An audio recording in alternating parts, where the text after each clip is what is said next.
করোনার দ্বিতীয় ধাক্কা ইউরোপকে ধরাশায়ী করলে নিশ্চয়ই এর প্রভাব পড়বে বাংলাদেশে, কারণ সেটি বাংলাদেশি পোশাকের সবচেয়ে বড় বাজার। তবে এরই মধ্যে কি প্রভাব পড়েছে এ নিয়ে আমরা একটু জানতে চাই। আমাদের সাথে কথা বলতে আমাদের সাথে যুক্ত হচ্ছেন বাংলাদেশ বাইং হাউস অ্যাসোসিয়েশনের সভাপতি কাজী ইফতেখার হোসাইন এবং রপ্তানি বাজার পর্যবেক্ষক নিপা জান্নাত। আপনাদের দুজনকেই স্বাগত জানাচ্ছে একাত্তর অর্থযোগে। কাজী ইফতেখার হোসাইন, আপনার কাছে আসতে চাই শুরুতে। আপনাদের সদস্যরা ইউরোপের বাজার থেকে ব্যবসা নিয়ে সর্বশেষ কি বার্তা পাচ্ছে?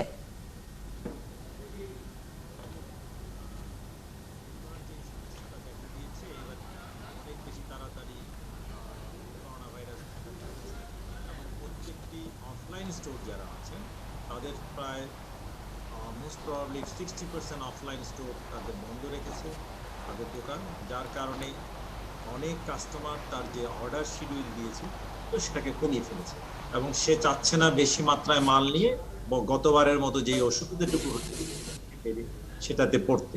তাই প্রত্যেকটা কাস্টমার তার প্রয়োজনের তুলনায় কিছু মাল ক্রয় কম করছে যাতে করে সে কোনো অবস্থাতেই বিপদে না পড়ে। সেই জায়গাটায় এসে বাংলাদেশকে অনেক বেশি কষ্ট করতে হচ্ছে, সেখানে প্রাইসের সমস্যা দাঁড়িয়েছে, কারণ বায়াররা এখন কোভিড পূর্বে যে প্রাইস ছিল সেই প্রাইস অনেক নিচে নেমে এসছে, কারণ তাকে প্রফিট করতে হবে এবং সেই প্রফিটটা এমন একটা জায়গায় এসে দাঁড়িয়েছে যে আমাদের পক্ষে মানে মাল বিক্রি করা বা এই মুহূর্তে তৈরি পোশাকের যে প্রাইস দাঁড়িয়েছে সেই প্রাইস পূর্বের প্রাইসের চাইতে অনেক কম। তাই আমাদেরকে বুঝে শুনে কাজ করতে হবে যাতে করে আমরা আবার ওই দ্বিতীয় ধাপে ধরা না পড়ি, যাতে করে আমাদের অর্থনৈতিক দুরবস্থা না হয়। এবং সেই ব্যবস্থার জন্য আমরা আমাদের মেম্বারদের সঙ্গে সেভাবে কথা বলছি যাতে করে বেশি অর্ডার নিয়ে কোনো অবস্থাতেই ফ্যাক্টরিকে বিপদে না ফেলায় এবং নিজে বিপদে না পড়ে। নিপা জান্নাত, আপনি আছেন আমাদের সাথে, আশা করছি আমাকে শুনতে পাচ্ছেন। আপনার পর্যবেক্ষণ একটু জানতে চাই। সর্বশেষ ইউরোপের বাজারের গতি আপনি কিভাবে পর্যবেক্ষণ করছেন? ধন্যবাদ। আমাদের গত বছর থেকে আমাদের করোনা গোটা বিশ্বে যে পরিমাণ প্রভাব ফেলেছে, এখন যদি সেটা আমরা চিন্তা করে থাকি তাহলে এখন কিন্তু সবাই, বিশেষ করে সামনে শীত মৌসুম আসছে, আপনারা জানেন যে করোনার জন্য শীতের সময়টা অনেক বেশি মানে গ্রহণযোগ্য আর কি। করোনা এই সময় বেশি প্রভাব বিস্তার করে, তো সেটা ভেবে গোটা বিশ্বে কিন্তু সবাই এখন আবার আতঙ্কিত হয়ে পড়েছে এবং বিশ্বের কিছু কিছু দেশে অলরেডি কিন্তু এখন আপনার লকডাউন দেওয়া শুরু করেছে, কারফিউ দেওয়া শুরু করেছে। তো সেই হিসেবে যদি বলি যে পোশাক রপ্তানি এবং আমদানির ক্ষেত্রে সবাই কিন্তু আগে ভাবছে যে গত বছর যেমন সরকার কিন্তু অনেক পরিমাণ সাহায্য দিয়েছে, কিন্তু এই বছর যদি করোনায় ওই রকম পরিমাণ অ্যাটাক হয়, সরকার কিন্তু ওই পরিমাণ সাহায্য হয়তো দিতে পারবে না। আই মিন গোটা ইউরোপের কথা আমি বলছি। তো সবাই কিন্তু সচেতন হয়েছে যে পোশাক কেনার আগে তারা যেটা করবে সেটা হচ্ছে যে তাদের মানে তাদের টাকা পয়সা কিছুটা জমিয়ে রাখবে, যেন তারা অসুস্থ হলে তারা যেন সার্ভাইভ করতে পারে। তো সেই ক্ষেত্রে যদি আমরা চিন্তা করি তাহলে কিন্তু পোশাকের অর্ডার কিন্তু আমরা কম পাবো, কারণ সবাই এখন নিজের জীবন নিয়ে নিজের মানে ঝুঁকিপূর্ণ অবস্থায় আছে যে আগামী মানে সামনের শীতের মৌসুমে করোনাতে কি হতে পারে। আর আরো একটা কথা বলতে চাচ্ছি, আমরা কিন্তু বাংলাদেশের ক্ষেত্রে আমরা যেমন অনলাইনেও কিন্তু আমরা এগিয়েছিলাম, আর এর মধ্যে আরেকটা খুব ভালো যেটা সংবাদ, যেমন যদি আমরা ইন্ডিয়ার সাথে কম্পেয়ার করি, আমাদের কিন্তু জিডিপি কিন্তু ইন্ডিয়ার চেয়ে আমরা কিন্তু একটু 1% এগিয়ে আছি। সো বর্তমানেও ভালো অবস্থায় আছি, বাট সামনে অ্যাকচুয়ালি শীতের মৌসুমে করোনা মোকাবেলার জন্য আমাদেরকে অনেক ধরনের প্রস্তুতি নিতে হবে। যে সেই প্রস্তুতির প্রসঙ্গে আসবো, কাজী ইফতেখার হোসেন আপনার কাছে আবারও ফিরতে চাই। যেটি বলা হচ্ছে যে করোনার দ্বিতীয় ধাক্কা যখন ইউরোপে ভালো মতো পড়বে সেটার একটা বড় প্রভাব পড়বে বাংলাদেশে, কিন্তু আমরা দেখতে পাচ্ছি যে এরই মধ্যে ইউরোপের দেশগুলোতে গ্যাপ সহ বেশ কিছু বড় শোরুম বন্ধ হয়ে যাচ্ছে, বড় ব্র্যান্ডের শোরুমগুলো বন্ধ হয়ে যাচ্ছে। সেগুলো নিশ্চয়ই একটা প্রভাব বাংলাদেশে এরই মধ্যে পড়েছে বা পড়বে। আপনার কাছে একটু জানতে চাই এ বিষয়ে। দেখুন, তার আগে আমি আপনাকে একটা জিনিস বলি। আপনারা জানেন যে সুপার মার্কেট গুলো অনেক বেশি বিক্রি করেছে গত করোনাতে, কারণ তাদের কাছে নিত্য প্রয়োজনীয় মালের বাইরেও কিন্তু অপ্রয়োজনীয় মালও ছিল, যেটা হলো কাপড় জাতীয় জিনিস, গার্মেন্টস, এইগুলো ছিল, তারা বিক্রি করছে। কিন্তু ইতিমধ্যে যে জিনিসটা হয়েছে যে সুপার মার্কেট গুলোর মধ্যেও একটা নতুন জিনিস এসছে, তাদেরকে সরকার কর্তৃক বলেছে যে তোমরা অপ্রয়োজনীয় জিনিস যেটা আছে সেটাকে কমিয়ে ফেলতে হবে, শুধুমাত্র প্রয়োজনীয় জিনিস এবং মেডিকেল জিনিস তোমাদেরকে রাখতে হবে। সেই ক্ষেত্রেও একটা বাজার কমে আসছে, সংকুচিত হচ্ছে বাজার। পাশাপাশি করোনা এত তাড়াতাড়ি এসে গেছে এবং এইবার শীত আসার পূর্বেই আমরা এফেক্টেড হওয়া শুরু করেছি। এবং আরো যেটা সমস্যা আমার কাছে মনে হচ্ছে যে অতি সম্প্রতি আপনি দেখেছেন যে ফ্রান্সে যে ঘটনাটা ঘটেছে মুসলিমকে বিদ্বেষ ব্যাপার নিয়ে, সেটা কিন্তু আমাদের অর্থনীতিতে আরেকটা প্রভাব ফেলতে পারে বলে আমি মনে করি। সেটা যদি হয় তাহলে ফ্রান্স কিন্তু আমাদের থেকে $3.2 বিলিয়ন মাল করতে পারে, সেটাতে এফেক্ট হতে পারে, কারণ তাদের ইউরোপিয়ান পার্লামেন্টে তারা একটা কিন্তু প্রস্তাব এনেছে।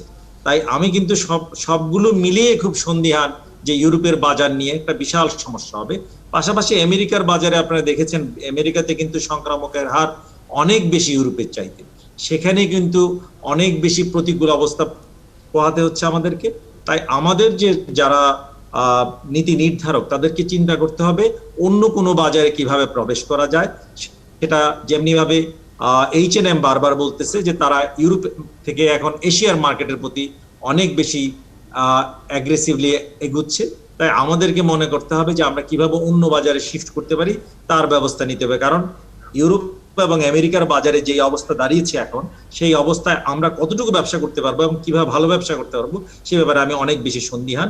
পাশাপাশি আমাদের লোকাল বাজারে যে সমস্যাটা দাঁড়িয়েছে, যে সুতার বাজার অস্থিতিশীল অবস্থার মধ্যে আছে এই মুহূর্তে, কারণ সুতা যারা প্রডিউস করেন তাদের সুতার দাম বাড়িয়ে দিয়েছে, তাতে করে হয়তো পোশাক শিল্পের মালিকরা আরো বেশি ক্ষতিগ্রস্ত হবে।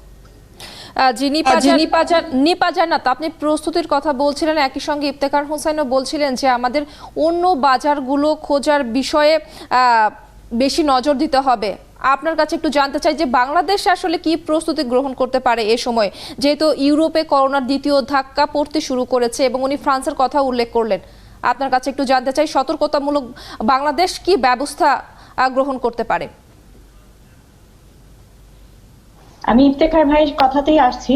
আমাদেরকে অবশ্যই যেটা করতে হবে যে আমাদের আশেপাশে প্রথমত আমাদের লোকাল মার্কেটগুলোকে ধরতে হবে এবং আমাদের আশেপাশে যে দেশগুলো আছে, বিশেষ করে ইন্ডিয়ার মার্কেট, আমরা চায়না, ভিয়েতনাম, এই মার্কেটগুলো আমাদেরকে ধরতে হবে। আরেকটা কথা আমাদের মাথায় রাখতে হবে যে যেহেতু সামনে করোনা একটা বড় প্রভাব ফেলতে পারে, যদিও মাঝখানে একটা কথা বলে রাখি, করোনা কিন্তু এখনো গত বছরের মতো ওইরকম শক্তিশালী নেই, অনেক খানিকটা করোনার কমে এসছে, তারপরেও আমাদেরকে প্রস্তুতি নিতে হবে। তো আমাদের যেটা করতে হবে সেটা হচ্ছে যে আপনার লোকাল মার্কেটকে সামনে রাখতে হবে এবং করোনার জন্য আমাদের করোনার জাতীয় মানে করোনা যেন এফেক্টেড না হয় এই ধরনের পোশাক, যেমন আপনার পিপিই, এই ধরনের পোশাক তৈরির জন্য আমাদের কিন্তু একটু ব্যবস্থা রাখতে হবে, তাহলে হয়তো আমরা এগুলো সেল করতে পারবো। আরেকটা কথা, এটা আমার ব্যক্তিগত মতামত, সেটা হচ্ছে আমাদের দেশের বাইরে ইউরোপের সব দেশে প্রায় 1 কোটির মতো মানুষ বাঙালি আছে, 1 কোটির উপরে আছে। তো সেই বাঙালি সবাই তারা যদি একটা পোশাকও যদি কেনে, তারা যেন মেড ইন বাংলাদেশ এই পোশাকটা কেনে, তাহলে দেখা যাবে যে আমরা কিন্তু 1 কোটি অর্ডার আমাদের ওই বাঙালিদের কাছ থেকেই পাচ্ছি এবং এটাও কিন্তু আমাদের একটা বিজনেসের একটা অংশ হিসেবে দাঁড়াবে। কাজী ইফতেখার হোসেন, আপনি কিছু যোগ করতে চান নিপা জান্নাতের সাথে? আমি যেটা মনে করি যে আপনারা জানেন গত প্যান্ডামিকের সময় দেখা গিয়েছে যে বাংলাদেশ পৃথিবীতে সবচাইতে বেশি যে প্রোডাক্টটা বিক্রি হয়েছে সেটা হলো কিন্তু comfortable product, which is a gym product, এবং সেটা মানুষ বাসায় পড়েছে এবং সেটার বিক্রির মাত্রা ছিল 78%। তাই আমাদেরকে অনেক বেশি দৃষ্টি দিতে হবে ইনোভেটিভ প্রোডাক্টের দিকে এবং ডাইভার্সিফাই প্রোডাক্টের দিকে। সেখানে যদি আমরা না যেতে পারি এবং সেই প্রোডাক্ট যদি আমরা না করতে পারি, তাহলে আমাদের জন্য একটা বিরাট সমস্যা হয়ে দাঁড়াবে আগামী দিনে বাঁচার জন্য, আগামী দিনের এই প্যান্ডামিককে ফেস করার জন্য। এবং তারই সাথে সাথে আরেকটা জিনিস যেটা হচ্ছে সেটা হলো পৃথিবী এখন চাচ্ছে যে ইকো ফ্রেন্ডলি সাস্টেনেবল প্রোডাক্ট করার জন্য, অর্গানিক প্রোডাক্ট করার জন্য, সেখানে আমাদেরকে মনোযোগ দিতে হবে। আমাদের সর্বশেষ কথা হলো আমাদেরকে রিসার্চ করতে হবে, যে এই কাজটা আমরা মোটেই করি না, সেটা না করলে পরে আমাদের জন্য আরো বিপদ ডেকে আনবো আমরা। কাজী ইফতেখার হোসেন, আপনার কাছে শেষ প্রশ্ন। উত্তর আমেরিকা এবং এশিয়ার পুরো বিশ্ব বাজারে এখন রপ্তানি পরিস্থিতি কেমন রয়েছে, আর একটু যোগ করে বলবেন যে ভবিষ্যৎ কেমন দেখছেন, ছোট করে বলবেন। যদি আপনি এশিয়ান মার্কেটের দিকে তাকান, Japan is going very well, Japan, Korea এবং চায়নাতেও আমাদের মার্কেট বাড়ছে। যদিও ভারতে এক্সপোর্ট করা আমাদের জন্য একটু ক্রিটিক্যাল, কারণ হলো সেখানে টেরিফ ব্যারিয়ার গুলো থাকে, সেই টেরিফ ব্যারিয়ার গুলোকে পার করে ভারতে এক্সপোর্ট করা যদিও বিরাট বড় মার্কেট, কিন্তু আমরা সেই শেয়ারটা নিতে পারছি না। কিন্তু পাশাপাশি জাপান এবং কোরিয়া এবং চায়নাতে আমাদের মার্কেট এক্সপান্ড হচ্ছে। পাশাপাশি আমরা মনে করি তাইওয়ানও মার্কেট এক্সপান্ড করা যেতে পারে। আর উত্তর আমেরিকা যে জিনিসটা সেটা হলো ব্রাজিল এবং মেক্সিকোতে আমাদের এক্সপোর্ট এবং চিলিতে এক্সপোর্ট আমাদের বাড়ানোর সম্ভাবনা অনেক বেশি যদি আমরা সেখানে কাজ করি। আমি প্রথমেই বলেছি আমাদেরকে প্রচুর পরিমাণে রিসার্চ করা দরকার, কোন মার্কেট সম্বন্ধে কিভাবে কাজ করা যায় এবং সেই মার্কেটের প্রোডাক্ট সম্বন্ধে আমাদেরকে ভালো করে জানা উচিত, যে জিনিসটা আমরা মোটেই কাজ করি না।